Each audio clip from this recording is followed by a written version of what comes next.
Bonjour, bonsoir à tous et bienvenue dans Conseil Vlogué. Aujourd'hui, Spider-Man Homecoming.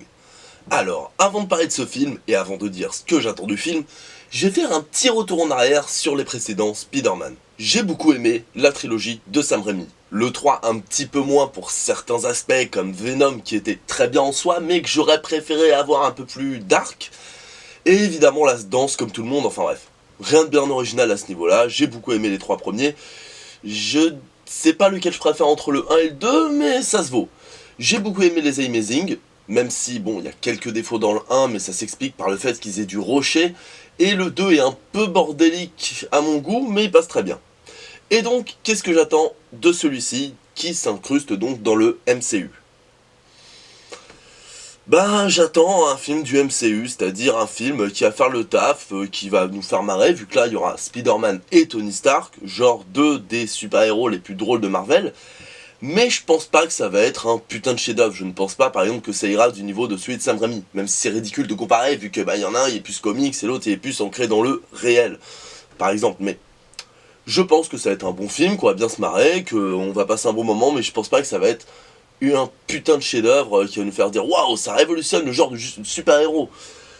Donc, comme d'habitude, quand je dis ça, j'espère me tromper, mais à mon avis, on va juste avoir un droit à un film, ouais, sympathique, très sympathique, je pense. En tout cas, j'ai quand même hâte, même si j'ai pas été ultra hypé, mais plus ça va et plus j'espère quand même le voir. J'étais pas du tout hypé, mais là, je vais bientôt le voir, là, de genre tout à l'heure. Et je suis content. Mais sinon, Blaise du futur, Spider-Man, tu nous le conseilles ou pas? Bonjour, bonsoir à tous et bienvenue dans Conseil Vlogué. Aujourd'hui, Spider-Man Homecoming. Réalisé par John Watts, le film est sorti le 12 juillet 2017 en France. L'histoire est la suite de Civil War. Alors que Tony Stark, alias Iron Man, a fait appel à Peter Parker, alias Spider-Man, je dis ça pour les teubés, on sait jamais, a fait appel donc à Spider-Man pour arrêter... putain, je me souviens même plus de son nom à l'autre connard, Captain America, non c'est son vrai nom, je me souviens plus, Steve Rogers. Pour arrêter Steve Rogers donc, il lui dira qu'il l'appellera et place Happy, son garde du corps, pour surveiller le jeune homme, Spider-Man. Sauf que des mois plus tard, il n'y a toujours pas de nouvelles de Tony et puis il laisse un peu sa vie de côté au cas où les Avengers aient besoin de lui. Spider-Man, encore une fois.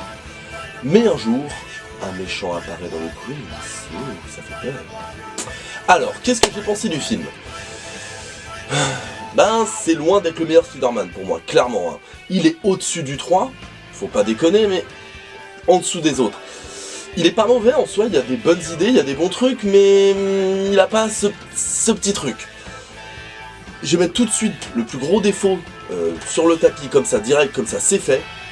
En sortant du film, j'ai pas eu envie de me balancer de toile en toile, de faire des trucs de ouf, genre, je sais pas moi, prendre ma canette de coca avec ma toile pour la tirer vers moi parce que j'ai la flemme, tu vois. J'ai pas voulu. Enfin, je le veux tout le temps, ça, mais ça m'a pas donné une grande envie de le faire, c'est ça qui me fait chier. J'ai pas reçu l'excitation d'un Spider-Man. Voilà. Mais on va aller plus en détail. Alors déjà, la réalisation. La réalisation, je vais utiliser une expression assez vieille, mais je dirais mi-figue, mi-raisin. Dans le sens où il y a des moments où c'est très standard, très basique, on s'en bat les couilles.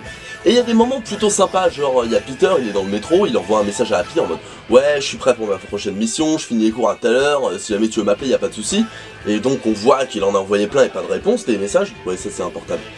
Et en fait, au bout d'un moment, genre là il sort du métro, il sort du métro, et après il y a un mur, il va derrière le mur, donc on le voit pas à la caméra, et après, il est au lycée, boum, raccord dans l'axe. Genre, il n'y a pas eu de cut en fait, et c'est vachement cool. Il y a des plans genre à la fin, quand il se tape contre le vautour, avec l'avion, j'en dis pas plus pour pas spoiler, mais il y a des plans qui sont vraiment très beaux, avec les couleurs, avec les flammes, avec tout ça, c'est assez sympa. Le vautour en lui-même est amené de manière bien menaçante, genre par rapport à Spider-Man. Ce qui est dommage d'un côté, c'est que nous on l'a vu avant, mais si on se met à la place de Spidey, ouais, ça fait flipper. Genre, il croyait qu'il allait réussir à choper la voiture ou le camion, la camionnette, ouais, et puis d'un coup, bam, il y a un truc qui arrive d'en haut et qu'il le chope. Donc il y a des trucs assez sympas niveau réal, on voit que le mec il a quand même essayé de faire des trucs cool, mais alors niveau scène d'action avec Spider-Man, c'est pas ouf, hein, je veux dire, déjà que celui de Sam Raimi, même s'il était un peu trop rouillé, on va dire, on a l'impression qu'ils avaient une armure, les gars, genre pas assez dynamique, même si encore ça avait des moments très dynamiques et très cool, hein. Genre avec la bataille avec Octopus, certains moments avec le bouffon vert, même pas mal de moments dans le 3 avaient des... Le 3 c'est l'un de ceux que j'aime le moins, mais il y avait des moments au niveau bataille, c'était vachement cool. Sauf que là, dans celui-là, c'est mou je trouve, enfin c'est minimum légal au niveau scène d'action. Ça fait le taf, hein, mais voilà quoi, c'est... À part si certains moments dans les airs avec le vautour, mais sinon voilà. Enfin bref. Une scène que j'ai beaucoup aimée par exemple, c'est quand le père de la copine de Spidey amène Spidey et sa copine au bal Homecoming, comme par hasard, hein, et t'as vu, c'est le titre du film. Et en fait, cette scène fait vachement Spider-Man 1, celui de Sam Raimi, avec Willem Dafoe, qui rencontre donc Peter Parker, qui voit Peter Parker, et il y a ce jeu, tu sais, de je sais qui tu es, toi aussi je sais qui tu es. Et là en fait c'est un peu la même chose dans la voiture, et il y a une tension plutôt pas mal amenée. Et quand t'arrives au bal, tu te dis, il va faire quoi Spidey, il va faire quoi Peter, il va faire quoi, tu vas faire quoi. Bon, tu sais ce qu'il va faire, mais l'intention il est assez bien amenée, je trouve. Le scénario en lui-même, il est plutôt assez classique, j'ai envie de dire, c'est plus un teen movie qu'autre chose. Alors ouais, Spider-Man a toujours eu un petit côté teen movie, le mec qui est pas très bien vu dans son lycée, et puis un peu loser, et blablabla. Alors Amazing avait mis ça un peu de côté, même s'il voulait le faire passer pour un loser, mais clairement Andrew Garfield, seriously, un loser, Tommy Maguire à la rigueur et encore, tu vois. Mais là ouais, il fait un petit peu loser, et même le personnage fait loser, mais bon je parlerai des personnages après. Et après le problème que j'ai avec le scénar, c'est qu'il y a des moments, le sketch prend le pas sur la scène. Par exemple une scène, c'est pas un spoil, enfin si ça va vous spoiler une blague, et encore je l'ai vu venir à 10 km, c'est genre le pote de Peter Parker, il est dans la salle d'informatique, il fait des trucs et tout, et il y a l'une des surveillantes qui fait « Mais qu'est-ce que tu fais là ?» Pendant le bal, hein, c'était pendant le bal. Il aurait pu dire n'importe quoi. Je regarde un film, je m'avance pour mes devoirs. Sa réponse, je regarde du porno. Alors oui, ça fait sourire, mais... La salariée d'ailleurs, hein, mais... Si tu veux pas te faire cramer, dis autre chose, gars. Enfin, c'est la logique typique du truc, genre, on veut faire rire, coûte que coûte. Et je trouve ça dommage, à certains moments, ça nique la logique du truc. Au niveau du scénario, ce qui m'a un peu dérangé, c'est le truc du film de vouloir aborder trop de thématiques. La relation parent-enfant avec Tony et Peter, le prolétariat avec Michael Keaton qui perd son travail et donc va aller vers le mal. L'amour, le fait d'assumer ses choix, tout ceci, cela, blablabla. C'est intéressant, mais le problème c'est qu'il va en surface en fait de chacune de ces thématiques. Par exemple, le truc de Michael Keaton, en gros Michael Keaton au début du film, c'est un mec tout à fait normal qui fait son métier de... je crois qu'il ramasse les merdes dans les chantiers et puis il les revend, une connerie. Sauf qu'il y a le gouvernement avec Tony Stark qui dit écoute on réquisitionne cette santé, et lui il avait misé beaucoup d'argent là-dessus. Et il y a un des mecs qui lui dit fallait pas essayer d'aller trop haut bâtard. Il dit pas bâtard mais dans l'idée ça veut dire ça. Et c'est intéressant en fait de voir que oui on se fout de la gueule du prolétaire, oui au bout d'un moment il est acculé, il sort les griffes tu vois.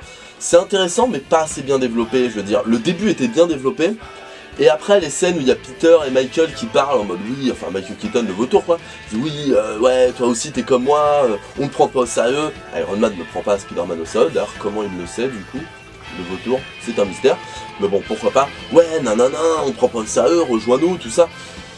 C'est dommage qu'ils soient pas allés un peu plus à fond dedans. Et la relation Tony-Spidey, c'est peut-être qu'ils n'ont pas eu assez de thunes pour avoir Robert Downey Jr. assez longtemps sur le tournage, mais elle est vachement passée quoi. On se focalise plus sur les problèmes de Peter à se dire je suis un vrai Avenger qu'autre chose. Ce qui est intéressant, mais que t'avais pas besoin de mettre autant de thématiques à côté du coup. Je trouve ça dommage en fait. Parce que pour le coup, les thématiques les moins abordées, pour moi, c'est les plus intéressantes. Le prolétariat, les relations père-fils, c'est vachement cool, c'est vachement intéressant. Et on en voit pas tant que ça dans les films de super-héros. Un petit peu dans Avengers Ère d'Ultron, ou Civil War, mais très en surface. Si, Batman aussi, mais bon, bref. Bref, on les voit pas tant que ça dans le Marvel Cinematic Universe. Et c'est con parce que ça aurait été intéressant. Là, c'est encore une fois le héros qui doit choisir ses responsabilités, qui doit comprendre que... Merde, ils ont refait le coup de... C'est pas le costume qui fait le super-héros. Le truc ils avaient déjà fait dans Iron Man 3. Alors c'est intéressant, justement, ça va dans la relation père-fils, genre... Iron Man a appris de ses erreurs, il donne son héritage de ce qu'il a appris à Peter Parker. Alors c'est beau, c'est sympa, mais pas assez développé. Vraiment pas assez pour moi. Niveau musique, c'est très oubliable. Je veux dire, la plupart, c'est des musiques classiques de films d'action, de films d'aventure, de films de machin, c'est... Tu te barres. Par contre, il y a des musiques qui sont assez cool et c'est les musiques de rock. Alors, c'est pas que c'est du rock, genre oh mon dieu, j'adore le rock, je vais jouer. Non, enfin, oui, j'adore le rock, mais c'est pas que ça. C'est moi, ce qui m'a fait beaucoup rire, c'est quand t'arrives au Queens, il y a les Ramones. Et bon, c'est une petite anecdote, tu vois, mais c'est un petit easter egg, mais les Ramones en fait viennent du Queens. Ils auraient pu mettre n'importe quel groupe de rock, ils ont mis les Ramones, donc je trouve ça assez marrant. Mais sinon, musique totalement oubliable, on va passer directement au personnage parce qu'il n'y a rien de spécial à dire. Les personnages, genre Michael Keaton en méchant, Marvel, j'avoue que c'est très marrant aussi. Petit easter egg à Batman. Genre, il est passé de Batman, un gentil d'ici, à le vautour, un méchant Marvel. Et il s'en sort très bien, Genre, tu vois que c'est pas un mauvais gars, tu vois juste que c'est le mec qui veut faire pour sa famille, pour ses potes, enfin pour ses employés, et leur famille à eux, tu vois que... Au début, il est attachant, et puis tu vois qu'il s'enfonce dans le côté obscur, entre guillemets, et qu'il va aller au bout de son truc, quoi qu'il arrive. Il est cool. Après, Liz, la meuf de Peter Parker, du coup, ben, Liz, chante, enfin, elle est sympa, mais sans plus, je veux dire, c'est la meuf, femme libérée, qui est intelligente, qui est pas une potiche, et bon, si elle se fait sauver par Peter, mais voilà, quoi. C'est pas Mary Jane. Clairement, elle est sympa, mais sans plus, on s'en bat les couilles. Alors, le pote de Peter Parker, c'est clairement le psychic rigolo, je sais plus son nom, le mec obèse, là, d'origine indienne, ou je sais pas quoi. Je vais avoir tellement de problèmes. Et bah lui, ouais, c'est un psychic rigolo, j'aime beaucoup ce psychic. Il est marrant parce que c'est un peu, enfin, c'est assez... C'est pas du tout original ce qu'ils ont fait, mais c'est comme si un fan de comics, enfin selon ce que eux ils considèrent ça, un fan de comics, allait dans un film de super-héros, c'est-à-dire qu'il fait tous les clichés de genre « Mais j'aimerais trop être le geek dans un fauteuil qui dit aux super-héros où aller, tout ça, nanana ». C'est assez marrant, mais la blague devient un peu lourde par moment, et voilà. En ce qui concerne Mary Jane, du coup, Mary Jane, on la voit vraiment pas dans le film, et je trouvais ça vachement intéressant, et on comprend qu'elle va être plus importante plus tard, genre, t'inquiète, dans le prochain Spider-Man, ou dans un Avengers, t'inquiète, Mary Jane, elle va être là. Tony Stark, c'est Tony, mais en plus sérieux, on sent vraiment que les événements de Civil War, et ses propres événements à lui, l'ont endurci, l'ont rendu plus mature.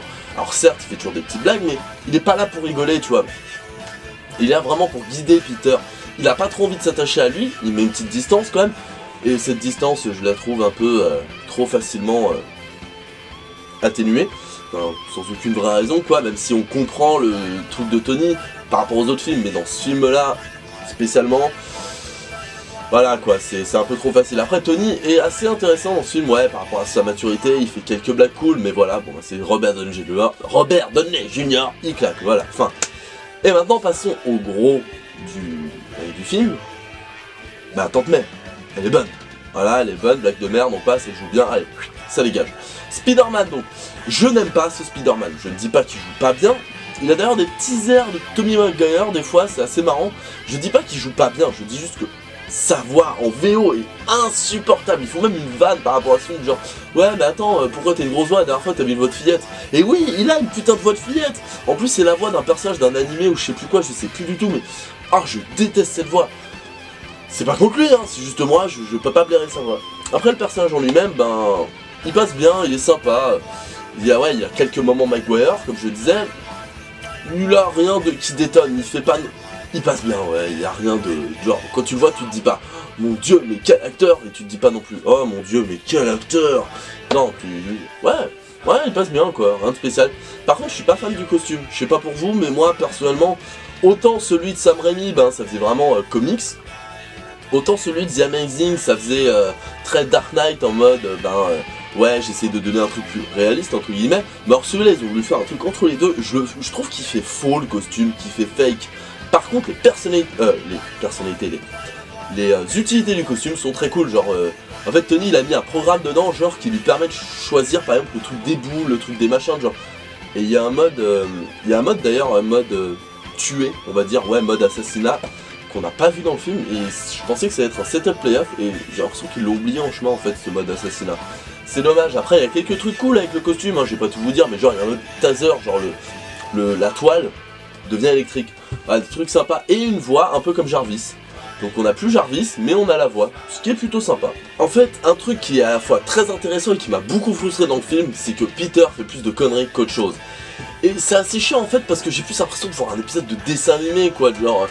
oh le mec il a fait plein de conneries, donc Iron Man lui en veut, mais à la fin il fait un truc bien, donc Iron Man lui en veut plus. Alors ça amené d'une manière intéressante, dans le sens où s'il fait des conneries, c'est parce qu'Iron Man ne croit pas en lui, mais si Iron Man ne croit pas en lui, c'est parce que il n'est pas prêt et qu'il ne veut pas se voir autrement qu'avec le costume, tout ça, donc ça peut être intéressant, mais c'est vite chiant.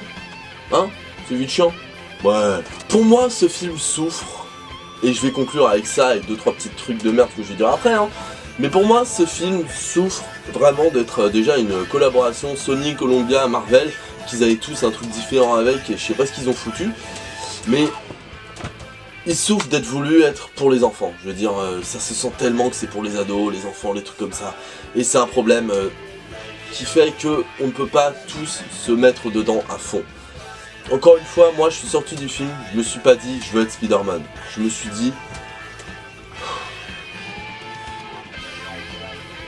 on mange quoi ce soir? Clairement. Est-ce que je vous conseille le film? Oui, je vous conseille Spider-Man Homecoming. Comme tous les Marvel, au moins pour suivre par rapport à la suite. Et parce que c'est un film très sympathique, je veux dire c'est un bon divertissement, c'est pas une merde non plus. C'est juste que c'est Spider-Man et que Spider-Man bah, il nous a habitués à mieux. Et que j'espère qu'il nous remettra des choses bien mieux par la suite. Mais bon, allez le voir, ça reste sympathique. Et voilà, cette vidéo est terminée, j'espère qu'elle vous aura plu en tout cas, dans tous les cas, si vous êtes d'accord avec moi ou pas, si vous ne m'aimez pas, tout simplement, hein, vous pouvez me le dire dans les commentaires. Tant que c'est constructif, c'est cool. Et si vous avez aimé, ce qui est possible, hein, il y en a qui aiment bien mon travail peut-être, hein, eh ben je vous invite à lâcher un petit pouce bleu, à le dire aussi dans les commentaires, vous abonner, partager la vidéo, c'est cool, ça me fait des vues, je gagne de la YouTube monnaie, en plus non même pas, je suis même pas monétisé. En attendant, passez une bonne journée, /soirée, un seul autre espace-temps. Ah oui, au fait, au début j'ai oublié au niveau musique, ce qui est cool, c'est que en fait pendant le truc, genre la musique de Marvel, il y avait la musique Spider-Man, qui était dessus et ça c'est cool.